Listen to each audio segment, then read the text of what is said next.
Hey, good evening, hockey fans, ladies and gentlemen, boys and girls. It is time for the Neutral Zone playoff edition here on this Wednesday evening. I am Freddie B. I will be hosting tonight. We'll have some special guests joining us in just a little bit as we talk about the latest in the NHL playoffs and everything that is going on right now. We've got some amazing games happening already tonight, and another one that is scheduled to drop the puck later. We've got some series that have already closed out, a couple others that are on the verge of closing out later in the week as well. The PWHL has ended their regular season. Their playoffs are about to start this week. We'll break that down towards the later half of the show. But for right now, I am your host, Freddie B. Adam Karnik, not able to join us this evening, but like I said, we are going to have a couple of special guests with us joining us soon. Right below here are all the media outlets in which you can find us here at IE Sports Radio and IE Sports Neutral Zone. You can follow us on X, Instagram, Facebook, TikTok, YouTube. We are everywhere. IE Sports Radio, iesportsradio.com as well. On the site there, you can find all of the shows that IE Sports Radio produces. We've got basketball, baseball, football, really good football show after the NFL draft this past week as well. We talk about soccer, auto racing. We've got it all there at iesportsradio.com. So real quick, let's go over tonight's playoff scores so far. We've got two games in action, huge games. Game 5 between Tampa Bay and Montreal. Tampa Bay and Montreal series locked up at 2. Score locked up at 2 after 2 periods as well. Going to be an interesting third. I would like to see what happens in this one. Goals in this game. Brandon Gallagher starting it off for Montreal. Tampa Bay tying it with a Dominic James goal. A rare goal by Dominic James. Montreal again takes the lead. Kirby Dach, his second of the season, and then Jake Getzel nets his second of the series as well. 2-2, third period about to start right now. I've got the games on in the background. We'll keep tabs as those games continue. Also, big game 6 in Philadelphia.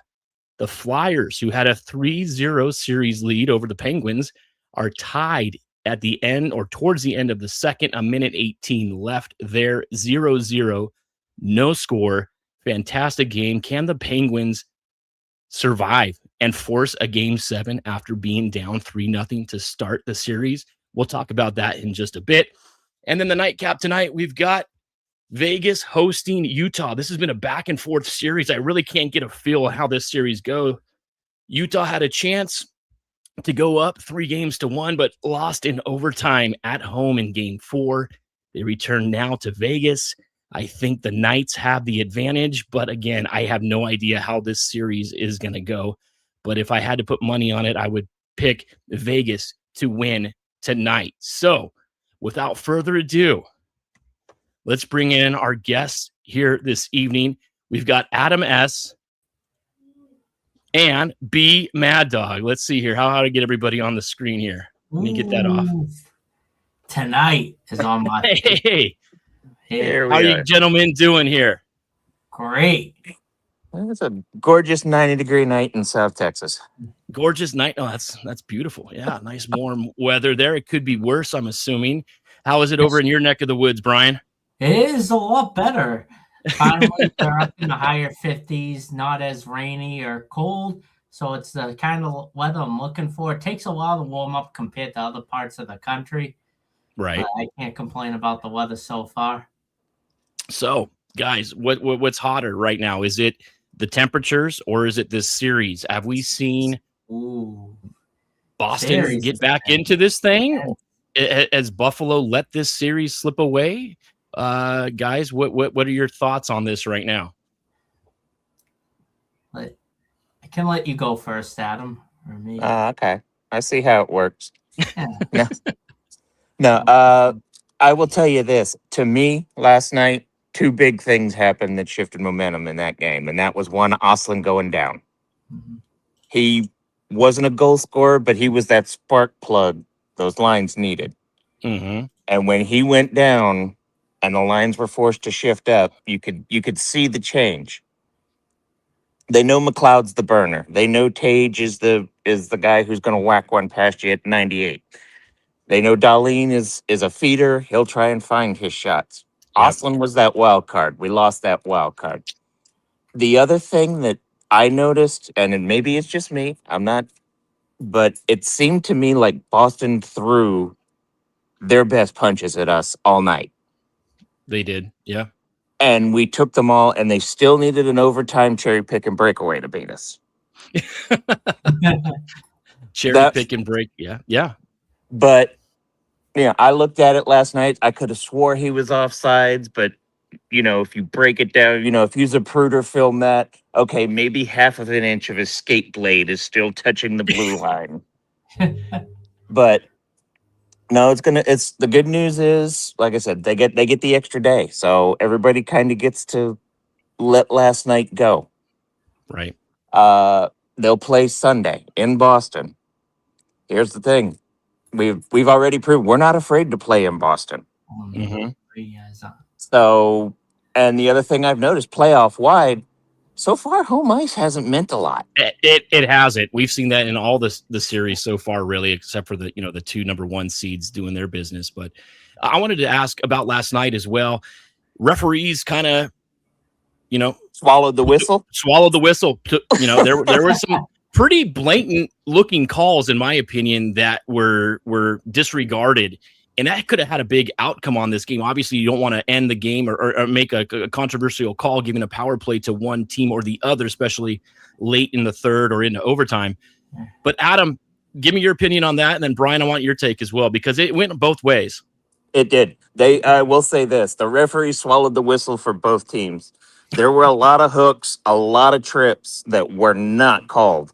There were the hold on Tage Thompson. That was next level. I don't know what you were watching. The horse collar tackle impressed me the most. And that one, the referee was like, That would have been a 15-yard penalty. Yes. No flag. But I mean, here's the thing. If you're going to officiate bad both ways. I guess it's the best way to look at that. Now, I will say this.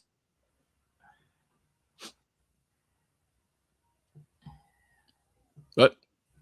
Hello? You're freezing there. Goodness. There we go. Okay, you're back. Okay. Okay. He's our instigator. He's 5'9" and 180 pounds, but he's our instigator. And either he wasn't instigating very well or Boston wasn't playing. Okay. Because there was only the one roughing call. But like I said, all in all, that's what you expect. This is playoff hockey. And now, like I said, I think after tonight, every game is a potential elimination game for everybody. Yes. Now, So the I pressure- wanted. Oh, go ahead. Go ahead. I was going to say, so the pressure is going to go up on everybody. Yeah. Brian, I'm going to get your take here in a second. I was really impressed with the Bruins on how they battled back. They got their butts whooped, in that 6-1 game.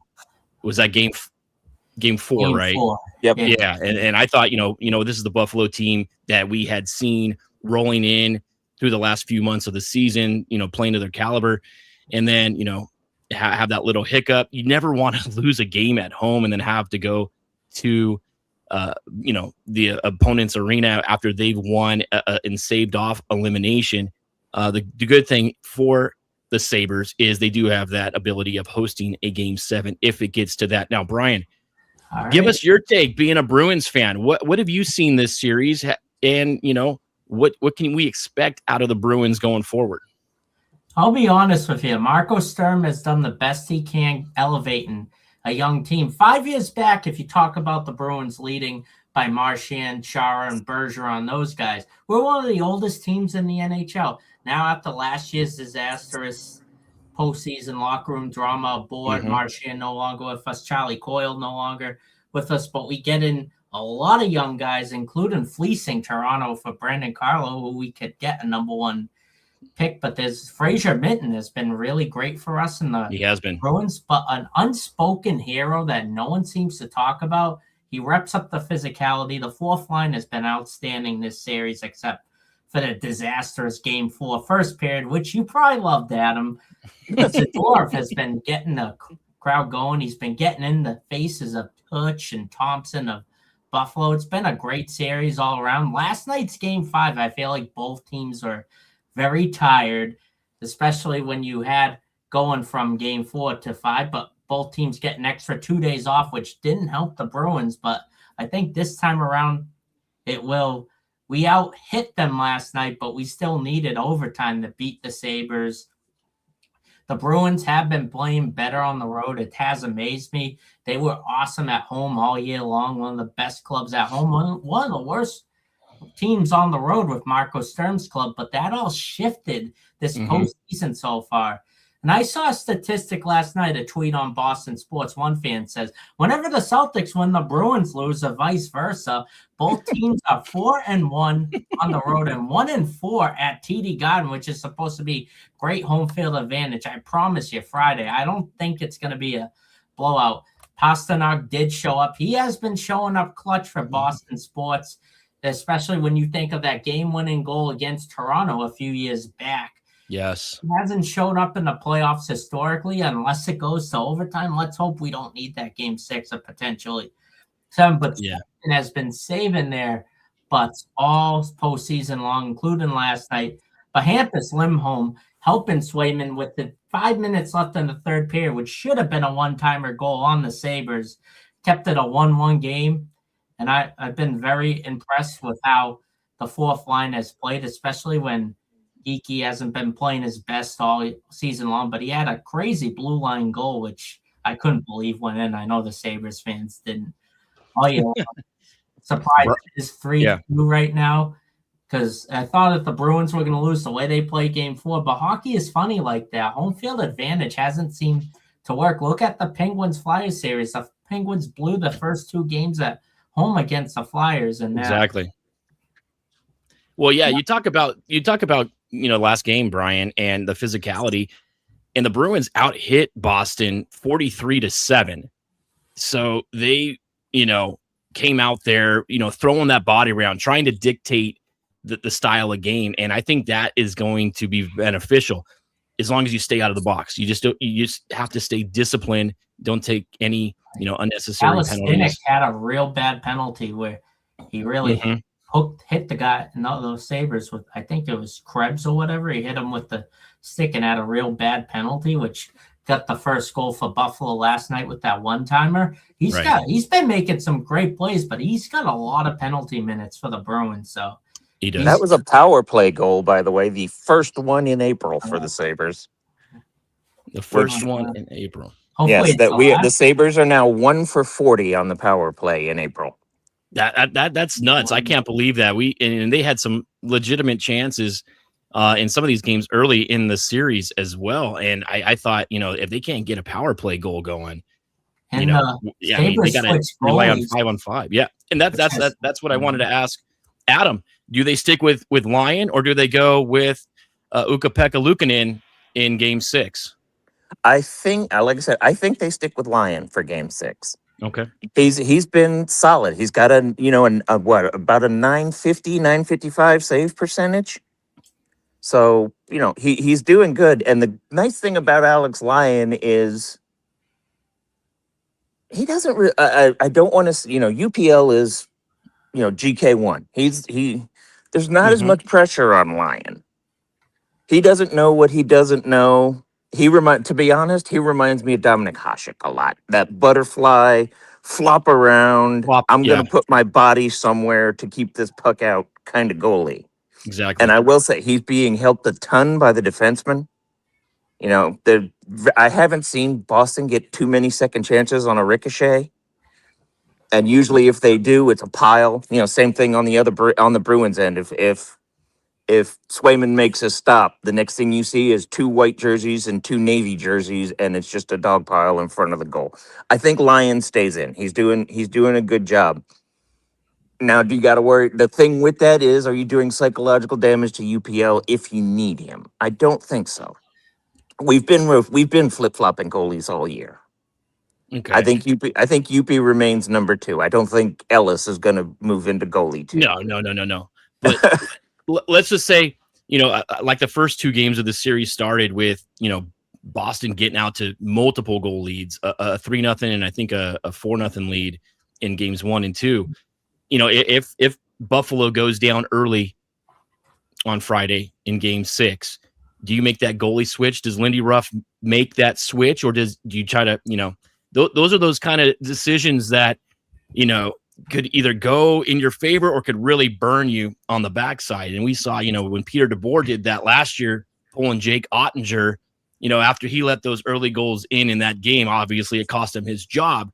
But, these games are so critical. And I mean, we're only talking the first round of the playoffs right here too, You're what's gonna happen, and you're gonna look at the quality of goals.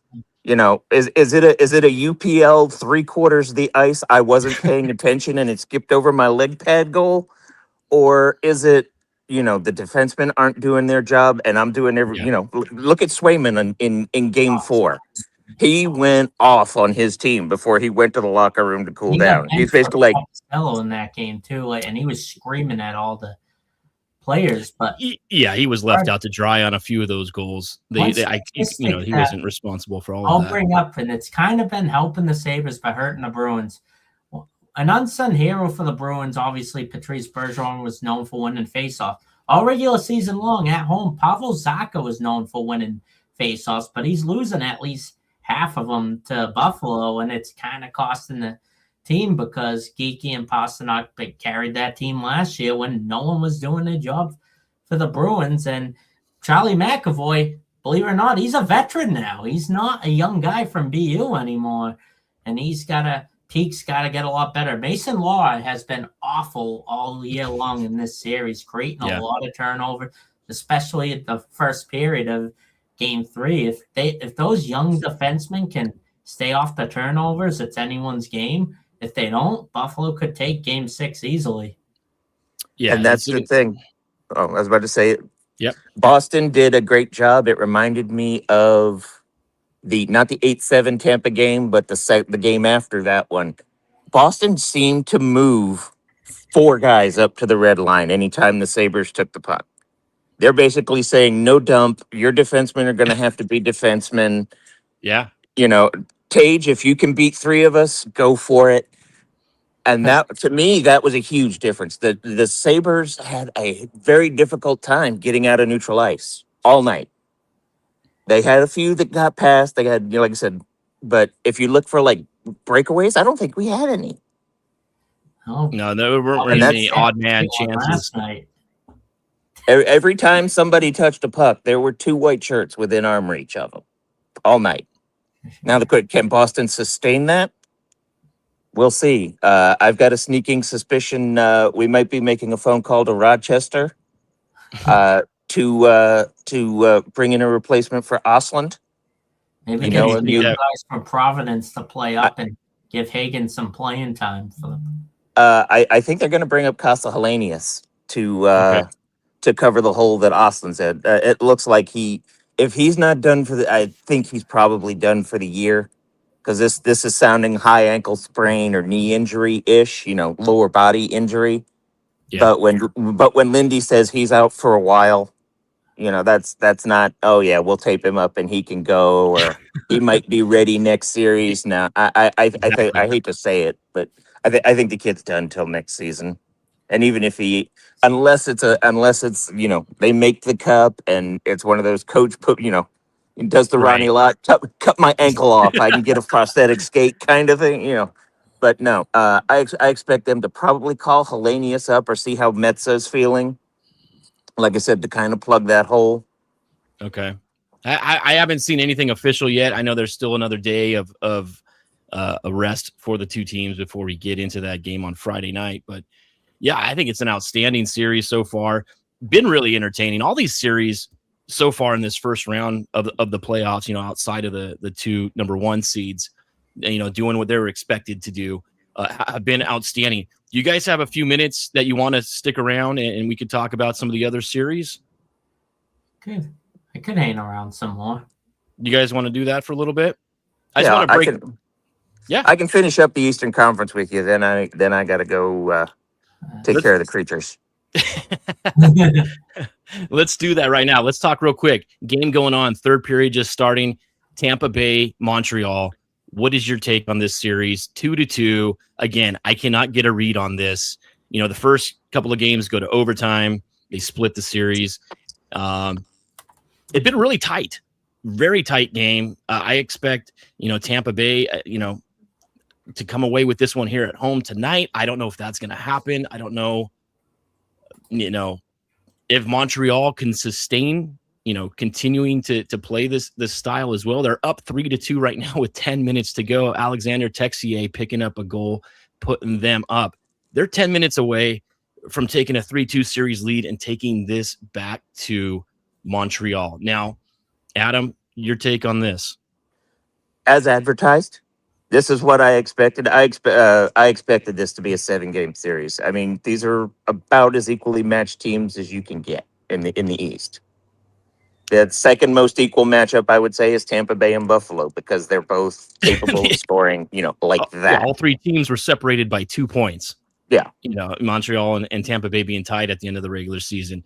I'm really surprised with Montreal's youth in this series as well. Lane Hudson, Ivan Demidov, those guys really sticking up and playing in situations. Well. What's that? Cole Caulfield's as well. I've seen Lane Hudson play a lot with BU, so he's a really good player. No, I kind of leaned towards Tampa Bay. I think they were one of my favorites to go deep, if not all the way, just because on, the experience that they've had and John Cooper behind the bench. But Marty St. Louis is calling the right shots for Montreal right now. And we could definitely see, either it could be a Boston Montreal or a Buffalo Montreal round 2. What would you rather? Who would you rather play? If either of your teams advance, would you rather have Tampa Bay or Montreal as your next opponent? I'll go first with this one. I'm going to say, because if the Bruins do get by this round, coming back 3-1, if we force a Game 7, we'll finally be in a situation where we're not blowing a 3-0, a 3-1 lead. It will be a great feeling in the world. And if we get by Buffalo, I do not want to lose to Montreal. I can't stand that organization. Freddie, if you think the Bruins get away with calls, Canada on a Saturday night in Montreal get away with a ton of penalties. I've got my take on Montreal. They beat the Kings in 92, 93. So, and we could talk about officiating and the Marty McSorley, stick blade measurement that ended up, rearranging the way that series had gone. But her injured Pacioretty 10 plus years ago. They all really good series. I want to see, does Tampa Bay have what it takes to get back in this? 8 minutes now to go, down 3-2. I'm just disappointed that they're not playing well at home. But again, like we just talked about, it really doesn't matter who's home or who's the road team in a lot of these series right now. It just comes down to, every single game and the way the puck is bouncing. And these young goal scorers for the Canadians is too tough for Vasilevsky, the goalie of the Lightning, to handle. Because Hagel has done his job and is leading the whole, I think, Eastern Conference with goal scoring so far. Right. And you got Gunsel too. When I was at the Stadium Series, there was a lot of dedicated Lightning fans. A lot of got to see a goalie fight with Swayman and Vasilevsky. That was amazing. That was awesome. A lot of sniping goal scorers as well, especially with there's probably a lot of people, even though the Panthers aren't in the playoffs this year, that are sick of a Florida team making it so far in the postseason. So you probably got a lot of people rooting for the Canadiens. Six straight years a Florida team has been to the Stanley Cup Finals. So I think a lot of people are tired of that, and I kind of in agreement. Hey, I just want to shout out here to Big Mike. Lightning Canadian series has been awesome. It has not disappointed at all up to this point. I don't know what happened to Adam there. We just lost him. He had to go. He had to go. Change scenery there, or grab another cold one or something. I don't know what he got here.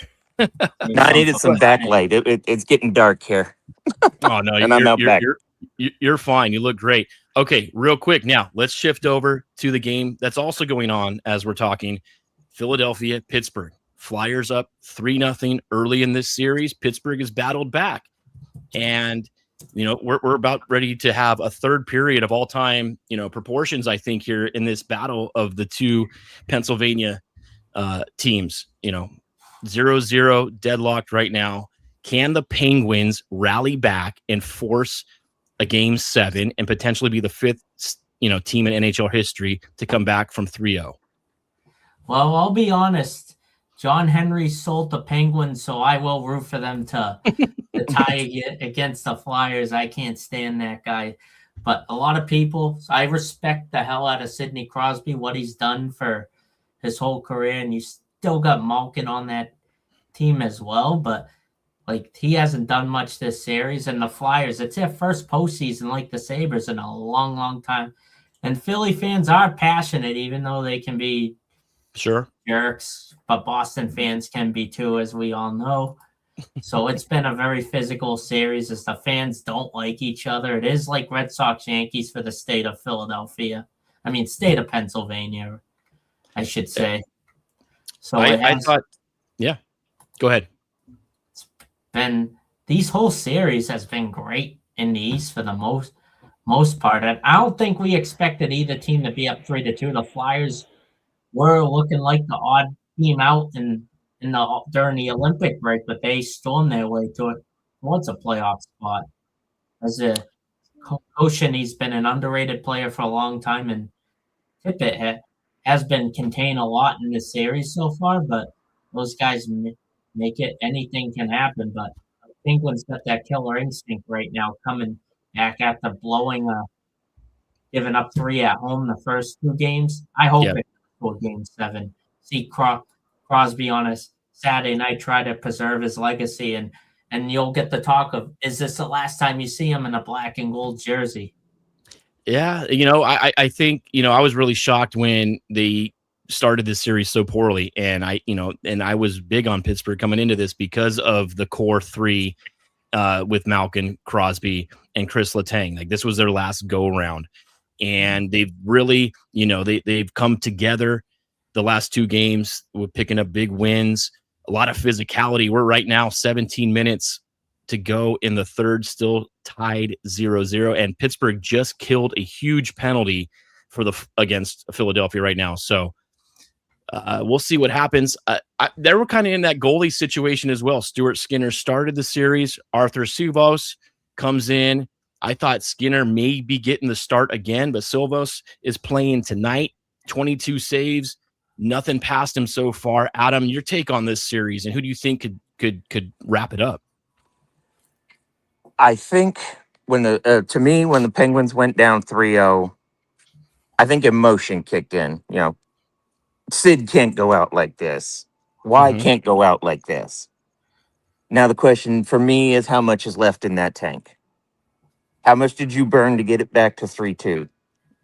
Is there still enough there that everybody wants to say, yeah, we've got this? I honestly think no. I think the tank is dry, and I think Philly moves on. Okay. Well, we'll see. We'll see if they move on or not. Again, 17 minutes left to go in this one right now. This is a huge game, and I think whoever can get that goal, is going to win and possibly carry that momentum. And if it's Pittsburgh, take that back home and host a game 7. That place is going to go insane. Crosby's going to do whatever it takes. He's already playing, I think, a little bit injured again. Hurt that same knee, I think he did, that he, injured during the Olympics. He's playing banged up. These guys, when it comes down to the playoffs, they're, everybody's got bumps and bruises and hurt muscles and stuff like that. And you find out all the reports after their season ends that what they were playing with the whole time. Exactly. Tim Thomas could barely move one year when it looked like it was his worst season in a long time, but it turns out he was playing with a hurt hernia for last crazy. Months. You know what? You can have LeBron James with an ingrown pinky toenail, and he'll be on. He'll miss 5 games for that. But hockey players are a whole different breed of people there. Lastly, we'll keep tabs on this game as it continues. But the Canes sweep right through, Ottawa. I thought Ottawa may have been the upset series I was totally wrong with that because I wasn't sure what Freddie Anderson would do in net, and he proved me and both Adam Karnik wrong because, he was the question mark. He was outstanding in net. This Carolina team looks like the team that I expected them to be over the last, 3 or 4 years. I think they may have what it takes to get over the hump. You rest, you get that series sweep, gives you time to rest up a little bit, and then you're going to be battling against a Philadelphia or a Pittsburgh team that could possibly be going to 7 games. So, this those will factors. Be a battle. Sorry to interrupt you, Freddie. This will be a battle, most likely, especially if the Penguins pull it off tonight, between a well-rested hockey team, which is unheard of, especially this year because of the Olympics. Most teams were playing 3 or 4 games a week in the beginning of the season, and Flyers or Penguins team that arch nemesis have teared it apart. Aho and Jarvis with that roster, I'm surprised they haven't made the Stanley Cup the past 5 years. These guys are unbelievable forwards offensively. You got Taylor Hall in what could be his last run too with the Hurricanes, so he wants something to prove. He's been very good in this series. So in that first series, Taylor Hall was huge for them, scoring some big goals. I think it was in Game 4, to clinch that. And I do miss Linus Allmark and on the Bruins, but there was, like I told you with drama about the Bruins last year, hats off to the Senators playing through that when there was a lot of locker room drama with guys cheating on their wives, and they looked like one of the worst teams in the league, and they pulled it off towards the end. What's up, Larry B? Ducks fly. Larry B joining us right now. We're about to jump into the Western Conference here in just a second. He's got his takes, I think, on last night's game. We'll get into that in just a bit. But to finish this, Carolina looks outstanding. Adam, your take on that? I think you can agree that this is a cup contending team. Yeah, Carolina's been close, but it's always that damn Florida team that just kept them from chasing the cup. This year, that's only Tampa Bay, and we'll take care of them next round. Carolina, so don't worry about that. But yeah, Carolina is the team you have to go through. They are a hockey hurricane. Yeah, a little bit of technical issues. You guys getting that as well with Adam there? Yeah. Larry, what's up, buddy?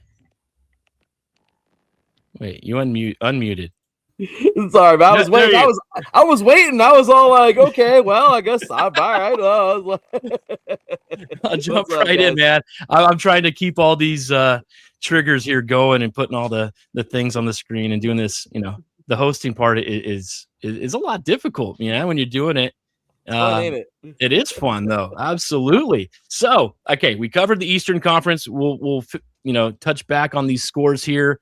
Again, let's just touch it up real quick. 3 minutes to go. Montreal still up 3-2.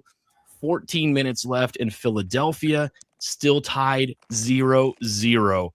What can you say about, these games? Larry, let's get your take on the Eastern Conference that we just kind of talked about real quick. Oh my gosh. I mean, this has been so fun. I mean, has it not? Like, this is why we watch the games. Like, the NHL has the best playoffs. I don't care. Like, these playoffs, first round out of this is why, guys, I'm telling you, like, I've become such a hockey guy. Like, these are the best playoffs. You get the best games. You get the most violent sport. And I mean, oh my gosh, like everything about this game is just the most appealing thing in the world. And the cool part about it is honestly, guys, you have no idea. You truly, truly have no idea who's actually going to win the whole damn thing every year. You can have somewhat of an idea, but look at the Panthers. Like, did they ever truly just beat the hell out of somebody? No, they actually got fought. Like, you never really see that. And if you do, it's very rare. But like, I'm telling you, there isn't okay. For instance, for 2 decades, we all had a feeling, okay, even if they didn't win, we all knew damn well the Patriots were going to be somewhere near the Super Bowl. Okay, we all knew it. If they won it or not, they were going to be in or around, and there was no stopping it. It was gonna happen. Okay, predictable. With basketball, yeah. Well, you know what?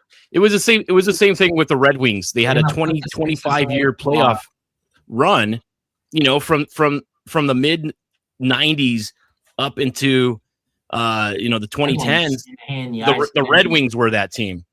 They in were. the NHL. They were always there. The most consistent team. Now they haven't made the playoffs in 10 years.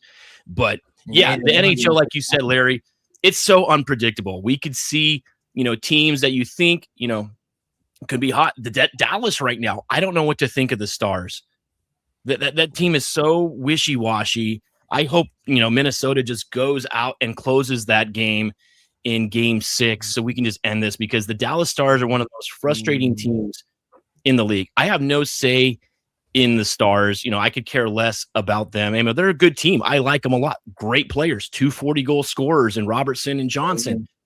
But I mean, there's no consistency. And in order to win in the playoffs and go far, I think you've got to play the same style of hockey. And that's what Colorado did to the Kings. They blew right through the Kings, a couple of close games, and then Colorado just played, their style of hockey. They were the number 1 offensive team in the league, and they were also the number 1 defensive team in the league, and they showed that. Great goaltending, solid on defense, and now Nathan McKinnon and some of their guys are just starting to get hot. That's scary. Now, and it's still shocking to me, even though Colorado Avalanche won the President's Trophy, it doesn't mean crap. Believe me, 3 years ago, the Bruins blew a 3-1 lead against the Panthers, Bergeron's last game in overtime. I was crushed. I still get shocked when I see, even though the Avalanche, like Larry says, we expect the Patriots years ago to win the first round automatically. I still get shocked seeing the best team have a 4-0 sweep. And you've seen games like we crapped ourselves in the Garden on Sunday afternoon, and the Sabres, we looked really good last night in overtime. So anything can happen. No, it's true, guys. And I mean, honestly, I love it. That's what I'm telling you. The sport is so cool because, and again, I know you're totally right. See, there was a certain somebody last week. I forgot who it was, but somebody was on this show last week and said that the Stars were kind of like the Bills and the window had closed. And who was that guy? Anyway, this guy down here, wasn't it? Oh, I know. I hate to be so mean to the Bills. I'm pissed off at the Bills. I'm sorry. They should have won the Super Bowl 4 times already in the last couple of years. You've got to be kidding me. I know. I'm sorry. But to me, that's the Stars. The Stars just sorry, guys. You had your chance. Your window was there. Not there no more. Discipline Sagan now, which we didn't get in Boston too. Yeah, no, seriously, it's crazy. I guess I don't know. I'm just saying. But anyway, so real quick for the East. I mean, you guys just catch up with you guys. Yeah, I mean, Buffalo though, the Sabres. Oh my gosh, talk about a team that's going to uplift that city. That's not the Bills. Again, I'm just angry at them because I want them to win so bad. I really do. I want to see a Bills Super Bowl so bad, but they're just not giving it to us. But yeah, the Sabres, man, these guys have looked every bit like the Atlantic Division champions, notably overwhelming Boston.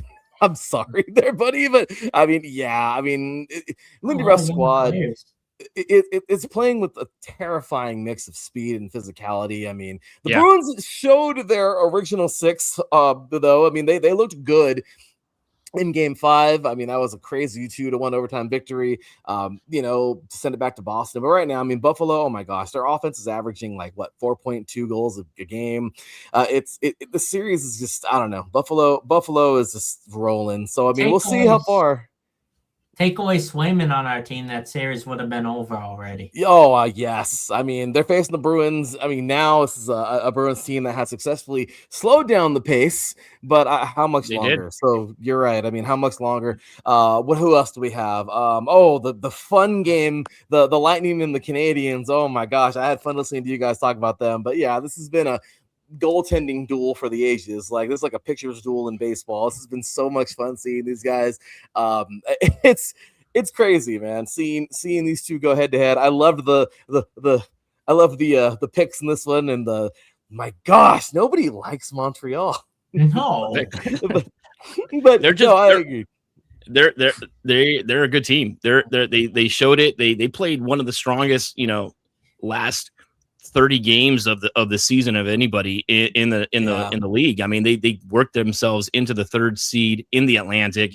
they had been battling with Detroit, just hovering over that last playoff spot. And, they're a minute away right now from going up 3 games to 2 and taking this back to Montreal.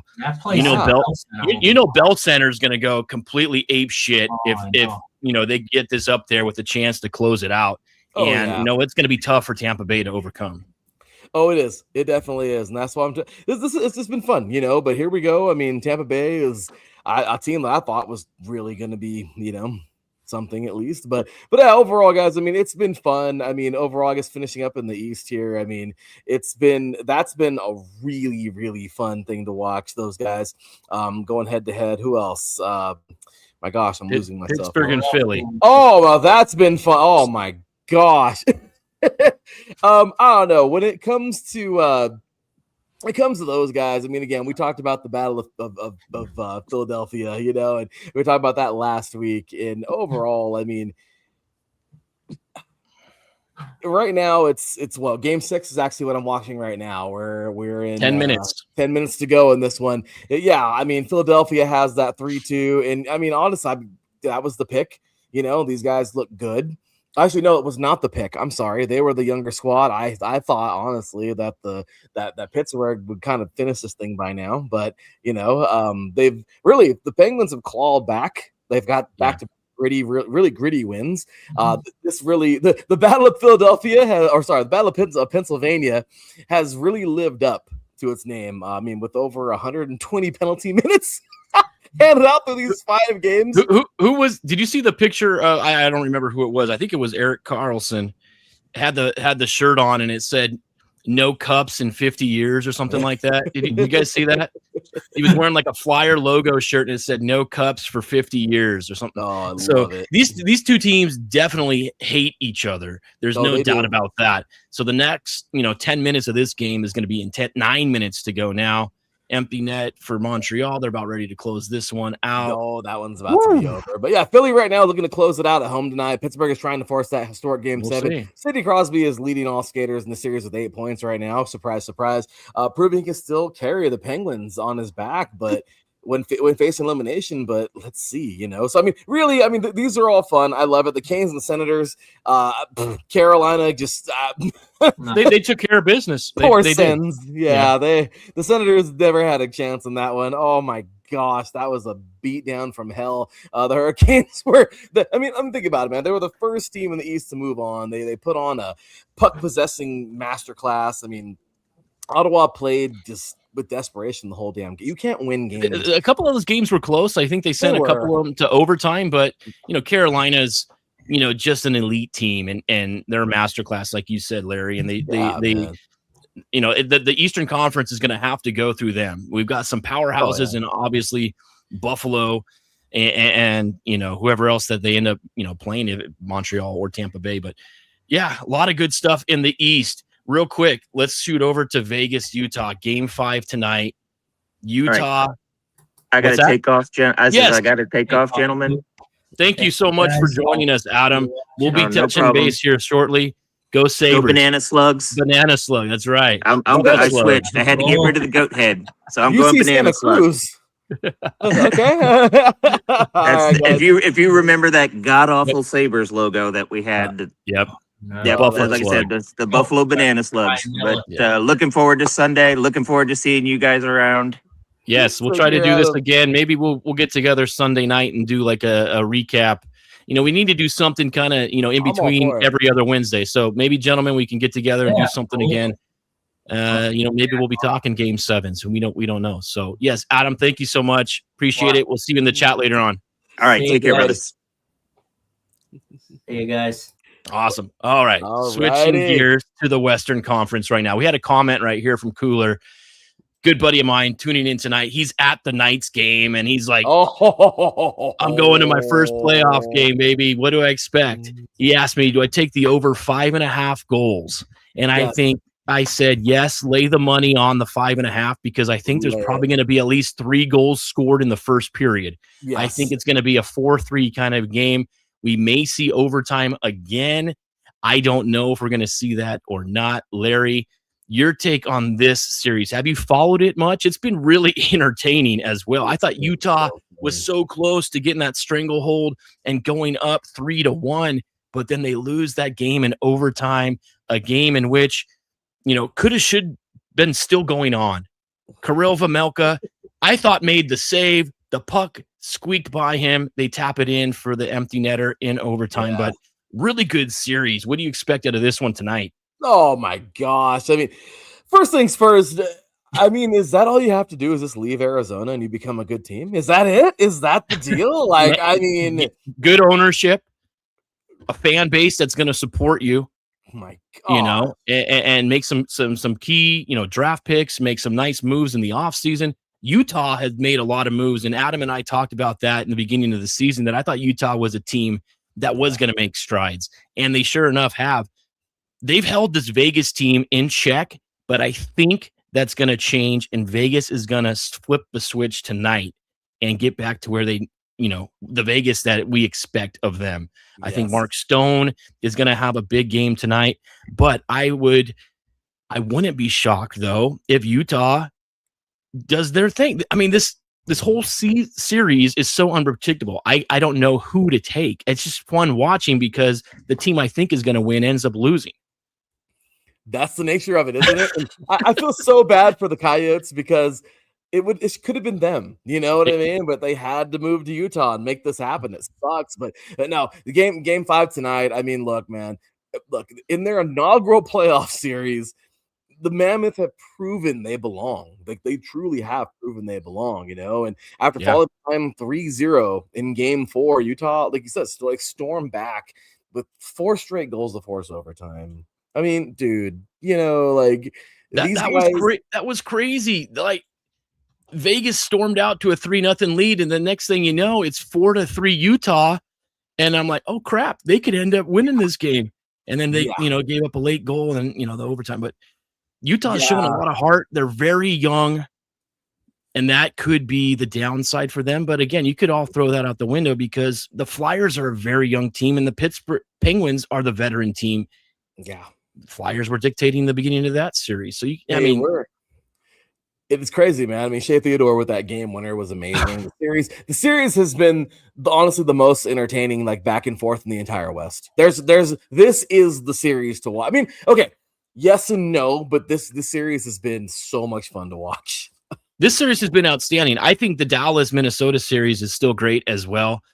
We can talk about you guys coming up here also.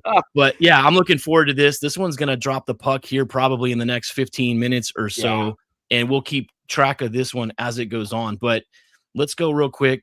Dallas and Minnesota. Ooh. I don't know what to make of this. I've already said it before.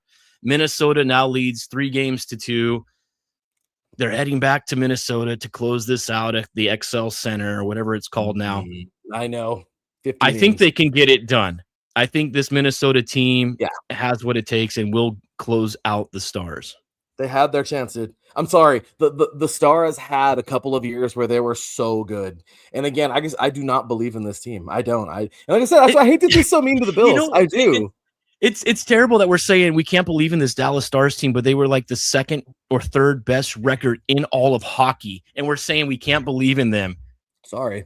That's crazy though, right? You know what I'm saying? Sorry. No, it's true. But I mean, dude, there's that thing, what's it called? Momentum. I'm sorry, but that's a thing. And I'm sorry that, again, like I said, and I keep on saying it, man. Again, football guy here, the Bills had their chance. And I think that the same exact time, I keep on relating them because for any football fans out there, you guys all know, and I feel so bad. I feel like Adam's like F you every time, but I'm sorry. They had their window. So if you look at the Stars have been amazing every year. And what do? They get to the playoffs, and somewhere along the lines, they lay a gigantic, big, nasty freaking crap right in the middle of the ice.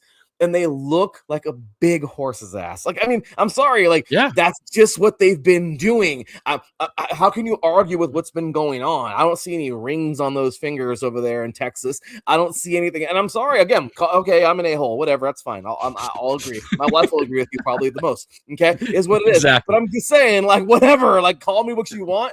Look at look at the last couple of years. I'm sorry, like, I'm a gigantic Raider fan who hates my team because they suck. So I'm gonna tell you, if I could say that about my own team, I could say whatever I want to about anybody else's team. So I'm just saying the Stars have their chance, dude, and unless they have some kind of, I don't know. I mean, the Central Division slugfest, this one has been defined as like late game heroics.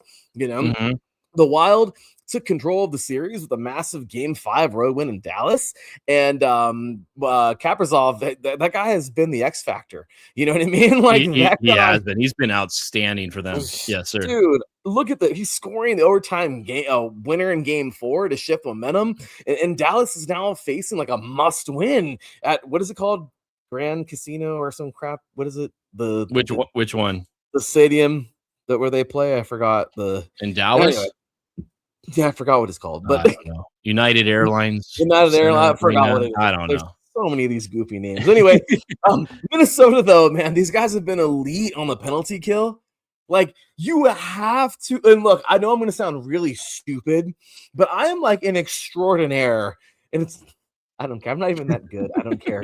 Madden's my game. NCAA is actually my name. Oh, we can't call it that no more.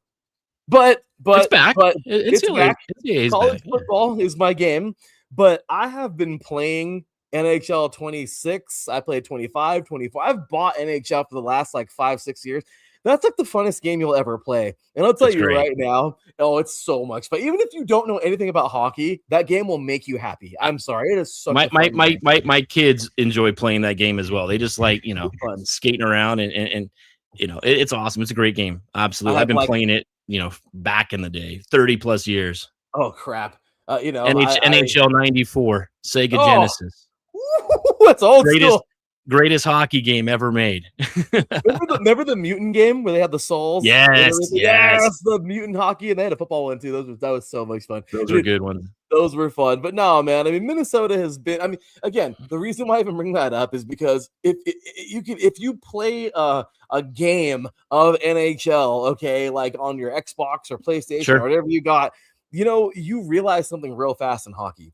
If you take advantage of penalties when they come, you could probably win a few games, maybe just a couple. Yeah. And if you cannot score for the life of you, even if they have one less player on the ice, number one, you probably aren't the best team, or that unit is extremely skilled. So I'm just saying, like, if you do not take advantage. So, I mean, Minnesota has been elite on the penalty kill, man. These guys have stopped. They have been really 13 good. of 14 power plays. Holy crap. That 13 of 14, that is nearly perfect. I'm a teacher, Freddie. The only one and Dallas did score a power play goal last game. That was the only power play that they've scored in the entire series up to that point. Yes. Freddie, I'm a teacher, man. If you do the percentage on that, that's a 92.8. That's actually a 93%. That's an A in my class. Okay. I'm just saying, if you get 13 out of 14 right, you're probably going to get a good grade. And that's what Minnesota has been doing, man. These guys, they're stomping out the power plays of Texas. And these guys, they've done that over the last 3 games. So overall, man, I'm sorry again. I didn't believe in them from the start, and I'm gonna say it again. I think that's fine. No, you're exactly right. I went, even though Dallas had the better record, the home ice advantage, I went with Minnesota to win this series just based on what I had seen out of Minnesota and them overall. They were the most complete team. There were really no weaknesses in their game, and they've shown that. Matt Boldy is showing why he has been an elite player. He had an outstanding run, helping the Team USA win gold medal. He's scoring big goals now for this Minnesota team. They've got great guys on the back end, Brock Faber, Quinn Hughes. They're getting the goaltending. Jesper Wallstedt has been outstanding, and they really haven't, had much adversity. I think they go out and take care of business game 6, end this series. Then they get to play the Avalanche round 2. Now, real quick on the Avalanche and Kings, obviously we got swept. Hey, you know what? It is what it is. I didn't expect anything. We got 4 extra games at the end of the regular season, extending Kopitar's, farewell tour. It was sad to see him, go off the ice the way he did. But the Kings had advantage. They had a chance in game 2. They had a 1-0 lead late in that game. give up a late goal, lose in overtime, and then they just couldn't figure out how to score even strength this whole series. One, I think, or two, maybe 5-on-5 goals, and then they were a team that could only score on the power play, and their power play was anemic, and Colorado is just so good on every level. They pressure when they're on the penalty kill. They their guys, Nathan McKinnon didn't score until game 4 of that series. Now, if he can start getting hot, look out for him. Look out for Nazem Kadri. Cale Makar really took over in that series, and I think we're going to be in for a great round 2, if it is Colorado and Minnesota. I am looking forward to that, assuming that it is Minnesota. If it's Dallas, I think it's still going to be a good series, but I think Colorado handles it quite easily. Now, let's get into the game and the series that we've all been wanting to talk about, Larry. That's why you're here tonight. I'm wearing my Anaheim shirt. Yeah, I love it. And that's a very nice looking shirt. Thank you. Man, we talked about yesterday going in. You said you were extremely nervous going into last night's game. And I said, you know what? I think the Ducks have nothing to worry about. Just go in there. I thought Edmonton had all the pressure going in. Connor McDavid was a game time decision whether or not he was even going to play.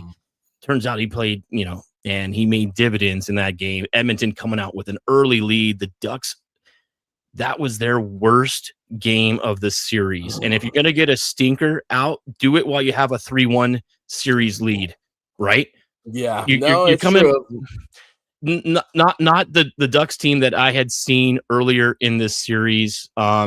Obviously, it's tough playing up in Edmonton. Those fans are rough. And when you have Connor McDavid and Leon Draisaitl, similar to the Penguins with Crosby and Malkin, those guys are going to carry everybody on their shoulders and on their back, and that's what they did last night. Draisaitl having 2 goals really dominated that game. Concerning for me, though, was Dostal in net. I know. That's where I was going with this because, man, you have Dostal being pulled in the first 7-8 minutes of the game. Oh my gosh, it was killing me. It was hard to watch because he's so good, but you're bound to have those. This is gonna happen. You know what I mean? I always tell everybody, man, from high school sports, you have the guys, right? You have the dudes, you know who they are. You get to college, now they're all dudes, but there's some dudes that are better than other dudes. Then, and that depends. Junior college, you know what I mean? If you get to whatever level you're at, you play in the NCAA or whatever. Now you have more dudes, but you have some dudes that are still better than other dudes. And then you get professional, and everyone's a dude, a real dude. But then guess what?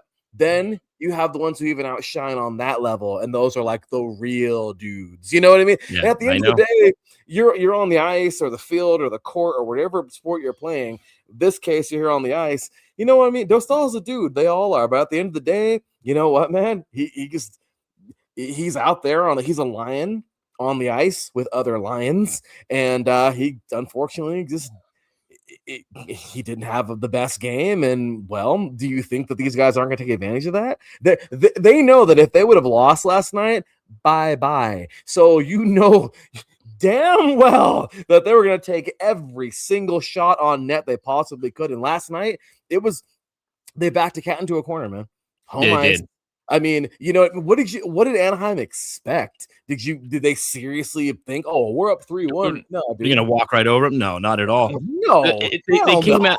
The Ducks came out maybe, I think a little too timid, and Edmonton was just a little bit more aggressive. They've been in this, year after year. Think about it. They were down 2-0 to the Kings last year. Yeah. Should have lost game 3 and been down 3-0. They end up winning that series 4-2.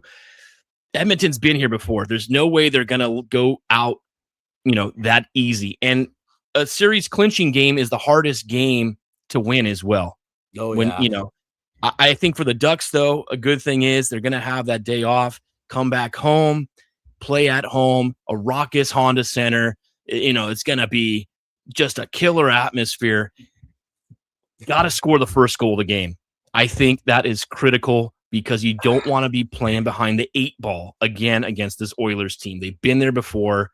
It's the same dog and pony show that we've seen out of them. Oh yeah, and we can talk about that same exact. I'm prepared to go every single game because it's the truth, man. If you look at it, the Ducks have pulled themselves out of holes constantly in this series, and I mean, just looking at this whole thing. I mean, look, they're the biggest shock of the playoffs so far. Everyone thought the Ducks would be gone immediately. The Young Ducks utilized 3 consecutive period comebacks. That's incredibly, or consecutive third period comeback. Yeah.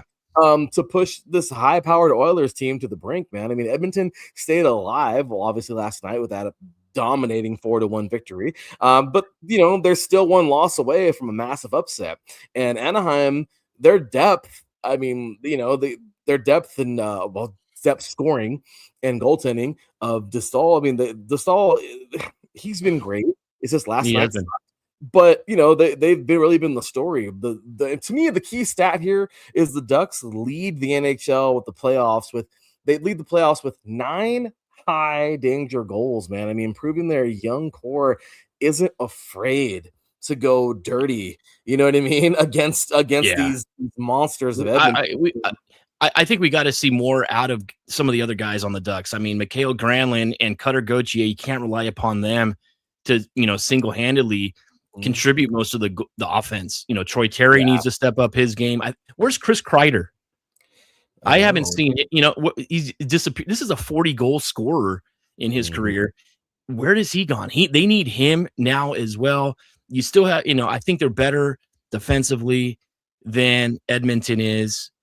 If this could be a run and gun type of game, I think it could be a 5-4, barn burner.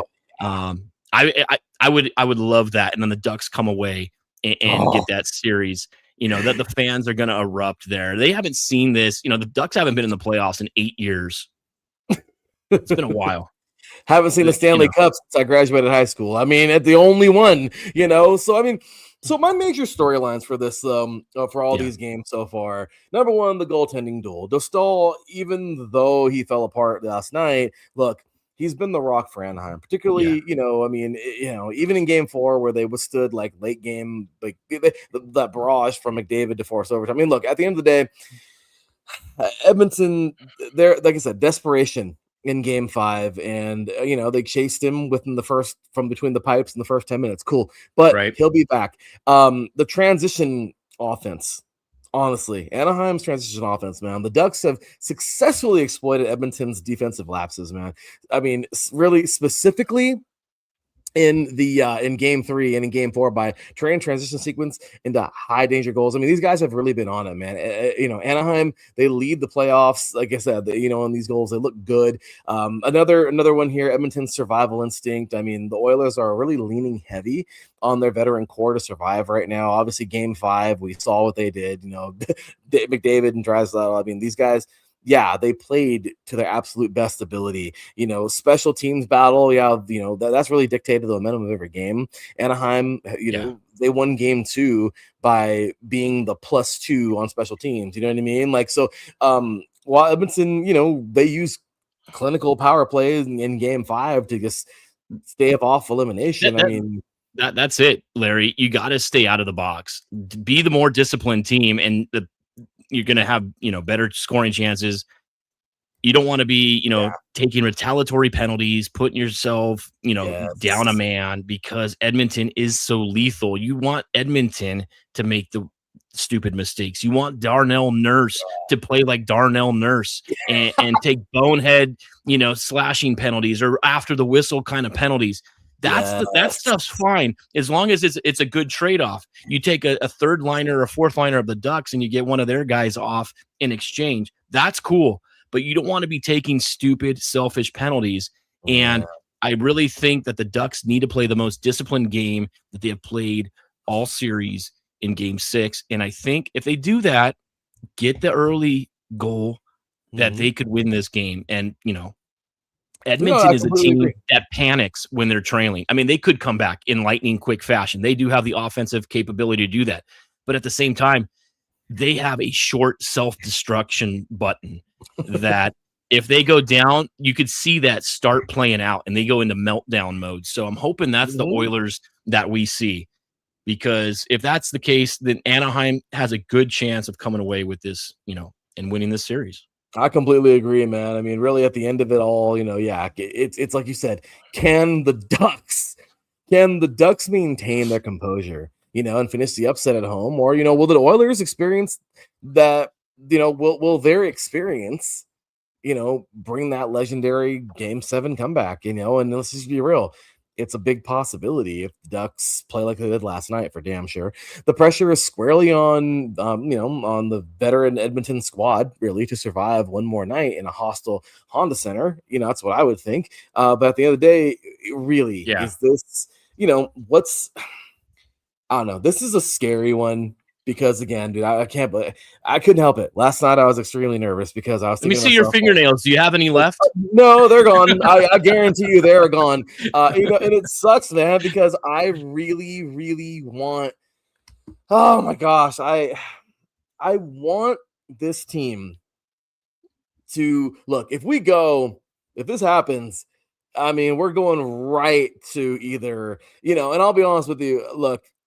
Neither the Mammoth or the Golden Knights, both these teams are going to be really. The Golden Knights, my gosh, it seems like they've had a damn number for ever, and they're just going to be amazing. But to me, the Ducks can go as far as they want to if they play the way they did. Sure. I mean, honestly, I think they proved to everybody these guys can play with the best of them. But it's just they gotta make it happen and be consistent. So realistically, man, the Ducks they move forward. The Utah, hey, okay, that's going to be the thing. If the Ducks advance and Utah advances, then the Ducks get home ice in that next round.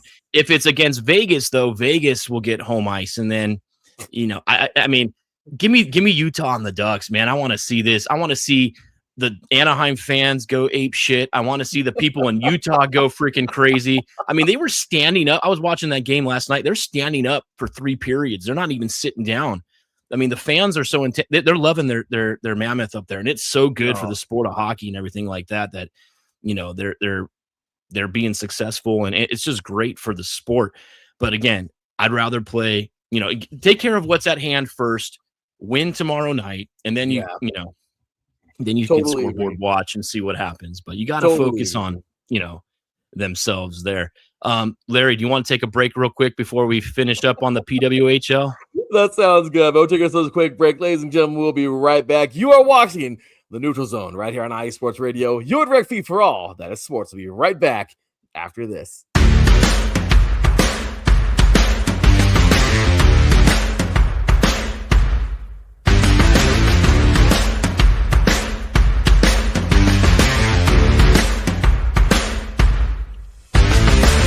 IE Sports Radio fans, this show is brought to you by Planet Jerky Premium Brisket Beef Jerky. Planet Jerky is the official jerky of the 2022 California League champion Lake Elsinore Storm, Single A affiliate of the San Diego Padres. This all brisket jerky has gluten-free options, contains no MSG, no sodium nitrate, is low in sugar, and high in protein. Go to their website at planetjerky.net and follow them on Instagram at Planet Jerky. Planet Jerky, the jerky that's on a whole other planet.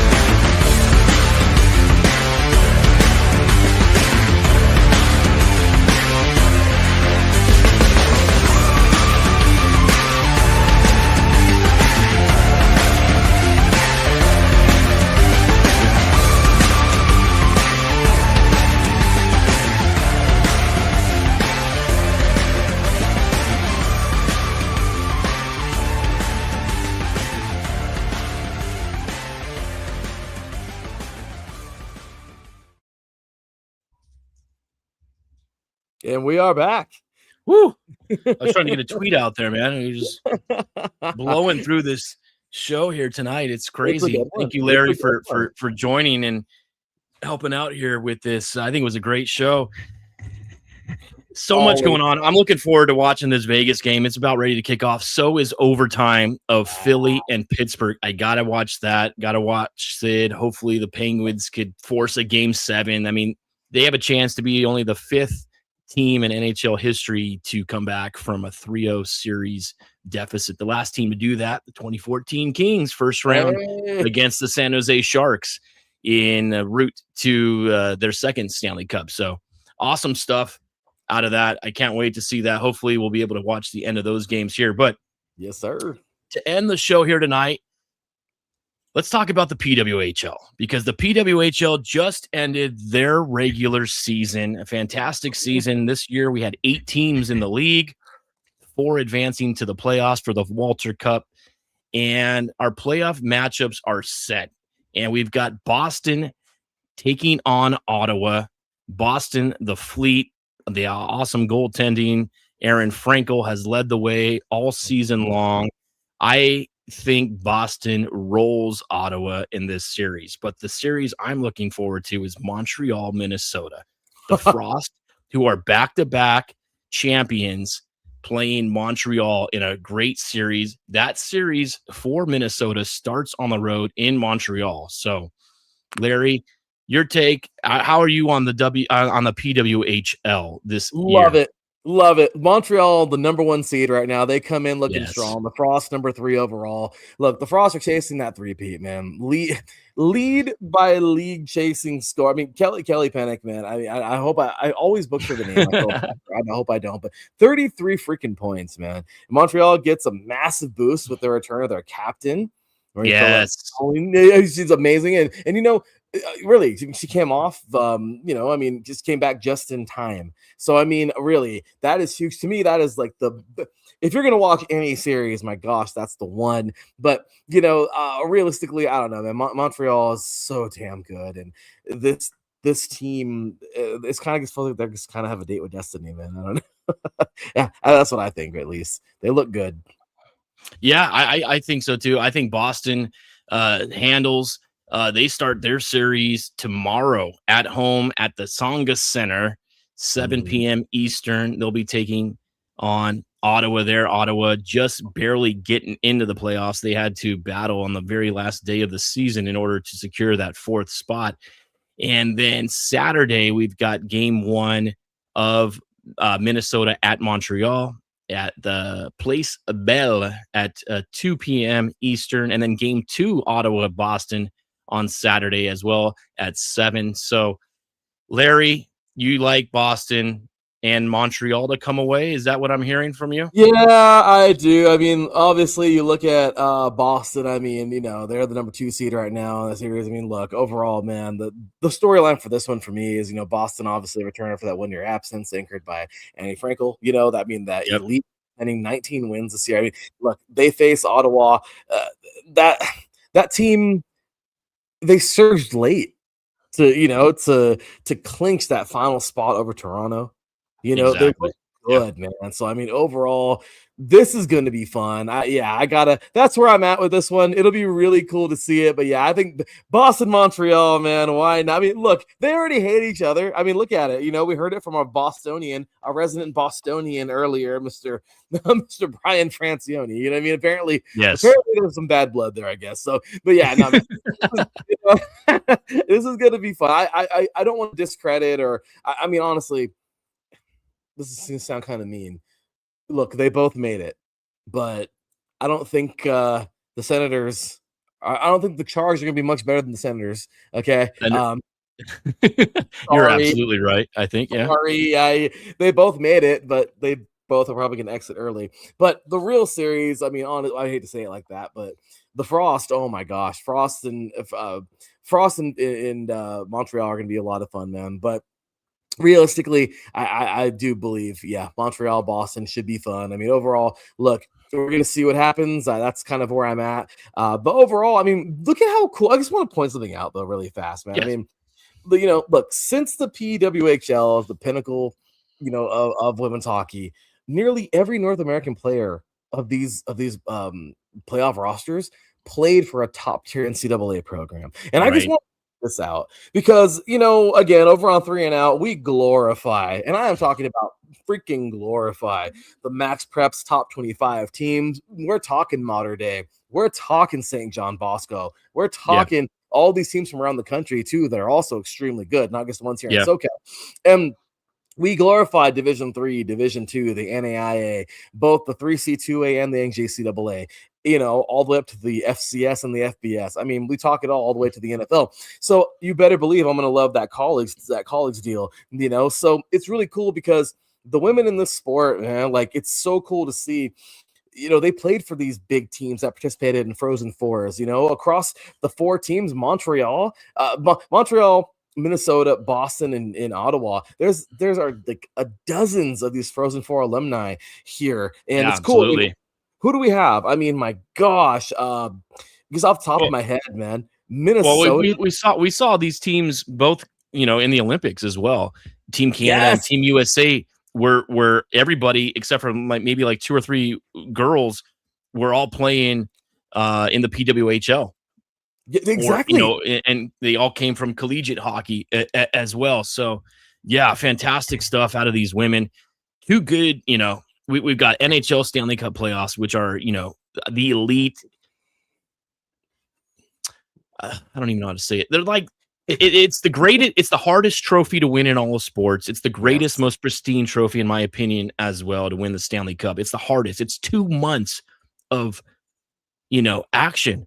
It's just, just this first round alone in the NHL has been phenomenal. And we're getting ready to close out some of these series and start round 2 here, probably, mid of next week. But the PWHL, I think, is just going to be just as good. So if you have a chance to tune in, try to watch those games as well. Women hockey, especially, when you're playing playoff hockey, it just amps things up to a whole new level. And you're seeing these girls fight for everything right now. So looking forward, my plate is full between both the NHL and PWHL. I cannot get enough hockey. I don't care who it is playing. I can watch, the KHL or whatever like that. If there's a game on TV, I'm going to watch it. That's it's so much fun, man. No, I'm totally with you. I mean, you talked about Erin Frankel. Where's she from? The Beanpot, Northeastern. Yes. Okay. Megan Keller, where's she from? The Beanpot, Boston College. Boston. I'm just saying, like, you have these players and they come. So again, everybody out there, I'm making the pitch. Watch the hockey. Do not watch part 2 of a movie and never watch part 1. By all means, please. I don't know who anybody on this earth who just watched Home Alone 2 and said, I don't want to watch Home Alone 1. No, don't be stupid. Watch all of it. You know what I mean? Absolutely. Enjoy it. That's what I'm saying. These ladies, man. I mean, my gosh, it's so cool to see. I mean, Taylor Heiss, I believe. Heiss, I don't know how to say her name, but Grace Zwinkle. We have who? Obviously Panic. You know what I mean? Like all of them, they won titles or made deep Frozen Four runs with the Golden Gophers. I mean, come on, man. You know what I mean? Like, so this is exciting. I'm so excited for the PHL playoff matchups here, man. And I'm excited for it. So if you guys out there have not watched it, get into this, man. I mean, again, at IE Sports Radio, that's what we're about. We are about all of it. Okay. Your direct feed for all that is sports. That's what we do. And at the end of the day, man, we're going to bring it to you every week, week in and week out with all of our shows. That is correct. Yeah. So, Larry, I think that basically wraps it up here for tonight. Anything else you want to say before we take off and watch the remainder of this overtime game and the start of this Utah game? Get it together, Ducks. Look, it is what it is. It is what it is. Last night was last night. Just like the famous quote from Babe Ruth that yesterday's home runs don't win today's games. It's the same damn thing with goals, Ducks. So don't get excited because we had a nice cute little lead because that can go away very fast. So I'm really excited for this team. I'm just nervous because they haven't been here. Oilers have been here. They've lost this. That city of Edmonton has so much pain running through it right now because look what they've lost Stanley Cups recently. Yeah. Okay. And you were totally right. Those are grueling seasons. I mean, this team hates everyone right now, and that's okay. But right now, I just got to say, keep it together, guys. Gosh damn it. Play good. I think smart. I think Coach Q is going to get these guys in line. I think, with his success and his resume, having won Stanley Cups, 1,000 wins, Coach Q is not going to let this team play bad 2 games in a row. Right. Yeah. And I expect these guys, I want the leadership to stand up a little bit. Jacob Trouba and, John Carlson, both of those guys have had great success, veterans on the back end. And Chris Kreider, please show up. Put one in the back of the net, get some secondary and tertiary scoring for this team. You can't rely upon Gauthier and, Mikhail Granlund to do all the scoring. And I mean, Mason McTavish has done well in this series also, but there's a lot of guys that need to step up, take the body, play discipline, and I think they'll come away on top. We'll find out when we talk again on our next episode, Larry. And with that, we're going to close out that show. Sound that boat horn, baby. Because I love me some hockey, man. Let's go. Look, tonight was so much fun, man. We just want to thank everybody who was a part of it. Our boy Adam S. joined us tonight. Brian Francione, who absolutely does not like Montreal. In case you didn't know, he's not a Montreal fan. Hey, it was great having those guys on here. Battle, their two teams are battling each other. It was good to have it from both ends and both perspectives. Both of them don't know exactly how this series is going to play out. We'll find out on Friday, Game 6 of that series. It's going to be so much fun. I'm looking forward to it, guys. Again, join us, man, every single week. Give us a follow, IE Sports Radio, everywhere. You see scrolling across the bottom down there. Show us some love. Big ups again to our delicious sponsor, Karnik Jerky, Premium Brisket, Beef Jerky, the jerky that's on a whole other planet. Show some love over to our partner here, Vital Apparel. Grab you some gym wear, y'all. We're upping them plates. Think about that mental health right now. Think about Ducks fans, because we need mental health right now after that game last night. I'm sorry. Look, give us a follow all over the place, man. Follow this show at SR Neutral Zone. Adam changed up the handle there a couple years ago, so I'm still giving you Neutral Zone. But check us out, man. Again, IESR Neutral Zone on Twitter. Again, guys, this has been so much freaking fun. These playoffs are the best playoffs you're ever going to watch, and that is the deal. So look. Thank you, Larry. Thank you so much for joining Tuck and Docs Hockey.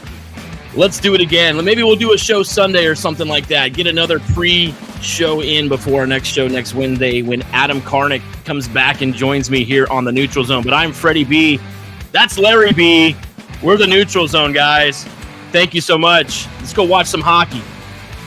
We will see you next week. Peace out.